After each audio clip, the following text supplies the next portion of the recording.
Hello friends, ഇന്നത്തെ വീഡിയോയിൽ day 30യും day 31 ഒരു വീഡിയോയിലായിരിക്കും. കാരണം ഇന്ന് എനിക്ക് കെമിസ്ട്രി ലാബും ഇന്നലെ മാത്സ് ലാബും ആയിരുന്നു. എനിക്കപ്പോൾ ഇന്നലെ കൂടുതലും എനിക്ക് വീഡിയോ എടുക്കാൻ പറ്റിയില്ല. മാത്സ് ലാബ് കഴിഞ്ഞിട്ട് വന്നിട്ട് ഞാൻ വീഡിയോ എടുക്കാൻ മറന്നുപോയി. അതുകൊണ്ട് ഇതിൻ്റെ കറണ്ടിൻ്റെ കാര്യം ഞാൻ ഈ വീഡിയോയിൽ ഉൾപ്പെടുത്താം. ഞാൻ പഠിച്ചത് എന്തൊക്കെയാണെന്നും എങ്ങനെയൊക്കെയാണ് പഠിച്ചതെന്നും ഒന്ന് പറഞ്ഞു തരാം. മാത്സ് ലാബിന് ഞാൻ കുറേ വട്ടം വീഡിയോ ക്ലാസ് കണ്ടിട്ടാണ് മാത്സ് ലാബിൻ്റെ കാര്യങ്ങളൊക്കെ പഠിച്ചത്. പിന്നെ കെമിസ്ട്രി ഇത് ഞാൻ കാറ്റോൺസ് ആനിയോൺസിലൊക്കെ ടെസ്റ്റ് ചെയ്യേണ്ടത് എങ്ങനെയാണെന്ന് ഇതേപോലെ ഒരു ചെറിയ ഷോർട്ട് നോട്ട് ഉണ്ടാക്കി വെച്ചിട്ടുണ്ടായിരുന്നു. പിന്നെ സൊല്യൂഷനൊക്കെ എങ്ങനെയാണ് മേക്കപ്പ് ചെയ്യുന്നത്, അതിൻ്റെ പ്രൊസീജിയറും പ്രിൻസിപ്പിളും ഇക്വേഷൻസും ഒക്കെ എഴുതി വെച്ചിട്ടുണ്ടായിരുന്നു. അതും ഇതൊക്കെയാണ് ഞാൻ ഇങ്ങനെയൊക്കെയാണ് പഠിക്കുന്നത്.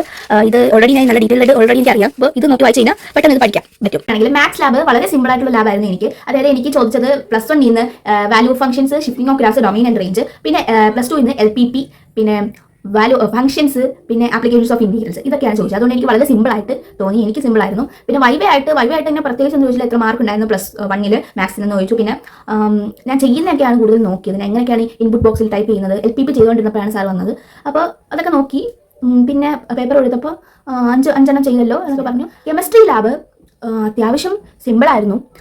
എനിക്ക് ലെഡ് അസറ്റേറ്റ് ആണ് കിട്ടിയത്, സോൾട്ട്. ഫസ്റ്റ് ഞാൻ അസറ്റേറ്റിൻ്റെ സ്മെല്ല് നോക്കിയപ്പോൾ കുറച്ച് സ്മെൽ വന്നില്ല. പക്ഷേ ടീച്ചറിൻ്റെ അടുത്ത് കൊണ്ട് കാണിച്ചപ്പോൾ ടീച്ചർ പറഞ്ഞു ഒന്ന് സ്മെല്ല് ചെയ്ത് നോക്കാം.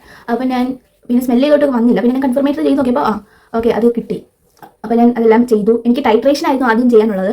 അത് ഞാൻ ചെയ്തു. വളരെ സിമ്പിളായിരുന്നു. വൈവേ ആയിട്ട് ചോദിച്ചത് ക്ലോറൈഡിൻ്റെ കൺഫർമേറ്റർ ടെസ്റ്റ് എന്താണെന്നാണ് ചോദിച്ചത്. അങ്ങനെ പേടിപ്പെടുത്തേണ്ട രീതിയിലൊന്നും ഇല്ലായിരുന്നു. ഇനി അടുത്തത് എനിക്ക് ഫിസിക്സ് ലാബാണ്. ഇനി 6-ാം തീയതിയാണ് ഫിസിക്സ് ലാബ്. അതുകൊണ്ട് കുറേ പഠിക്കാൻ സമയമുണ്ട്. ഇന്ന് ഇപ്പം 3 ആയി, 4, 5 2 ദിവസമുണ്ട്. ടോട്ടൽ ഫുൾ ഒരു 4, 5 4-ാം തീയതി 5-ാം തീയതി ടോട്ടൽ പഠിക്കാനുണ്ട്. ഇത് എനിക്കിപ്പോൾ മാത്സ് ലാബും കെമിസ്ട്രി ലാബും വളരെ അടുത്തായിരുന്നു. അതായത് ഇന്ന് മാത്സ് നാളെ കെമിസ്ട്രി അങ്ങനെ ആയിപ്പോയി. പക്ഷേ പെട്ടെന്ന് തീർന്നു ലാബെല്ലാം. അപ്പോൾ ഇത്രയേ ഉള്ളൂ ഇന്നത്തെ വീഡിയോ. നിങ്ങളുടെയൊക്കെ എക്സ്പീരിയൻസ് എങ്ങനെയാണെന്ന് ഒന്ന് ഷെയർ ചെയ്യുക. ബൈ.